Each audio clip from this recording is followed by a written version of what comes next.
work recently? No worries. You don't have to incriminate yourself. However, I've been late this very day. And no matter how many times I try to persuade my supervisor, Cheryl, of why I was late, she just doesn't seem to believe me. So here I stand in front of you today to tell you my manic morning and how I was late today. And hopefully you too can see my experiences. It all started once upon a time in a land far, far away near the Camelback Mountains. There's a village named after a Native American creature called Phoenix, about 20 minutes north of Tempe.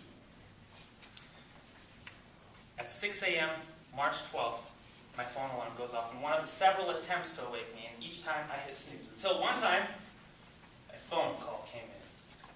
And that came from an unknown number, so I decided I better take it. So I hit OK. Hello? And then on the other line, is this Elliott? Yes, this is. And out of nowhere, a fist comes from my phone and punches me. It felt like Mike Tyson just knocked me out. Talk about a wake-up call. I knew that very day that technology will not be my friend. So I decided to get in my car and head off to work and put that past cellular sucker punch behind me. And then right there, in the middle of nowhere, on the freeway, these massive wooden blocks, 5 stories tall, all in assortments shaped like Stonehenge, with massive green pigs like boulders in them. And as I drove by, those pigs were giving me snarling remarks. And I was curious as to their existence, why this whole thing was even there to begin with. And out of nowhere, a massive, unidentified flying object came from the sky and hit that wood and popped the wooden pigs together. I didn't even know what was going on. And then another, a red cannonball catapulted across the sky, shoving on more of those wooden pigs. I just smashed my accelerator as fast as I can, only to figure out that one more of those red cannonballs were honing in on me like a heat-seeking missile.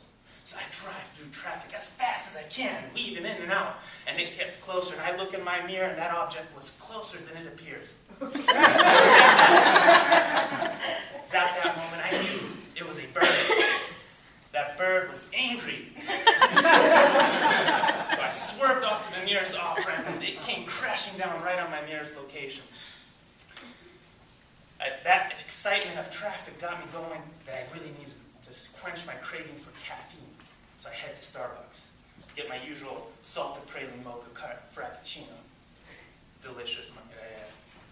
At the moment the barista was brewing my concoction, I had a moment to take a deep breath and relax. Until, upon gazing at the Starbucks patrons, there was something truly eerie in the air. The Starbucks patrons each had no face. And there were books with empty pages on their heads. And they all stood up at once and started coming after me. And I was getting closed in. Pretty soon I was back against the wall. And I knew at that very moment I had to get out of there as fast as I can. So I just bash everybody and run on through. Only to find out that they were chasing me. Now, these zombie-like creatures were not craving brains. No, ladies and gentlemen. These Facebooks were craving likes. They were walking after me like a zombie. Like. I got into my car as fast as I possibly can and made my way back to work. I was driving so fast, even Mario Andretti would be proud. I made it to the parking lot, walked through our lovely facilities, reminiscing about the very interesting wake-up call I had, the Angry Birds of traffic, and the Facebook Armageddon. As I walked through that front door, it was 7:59 a.m., and I knew I would have made it to work in the nick of time. I say my usual greetings to our front receptionist, and the moment I walked into that second gated door, I knew at that very moment I forgot my bag.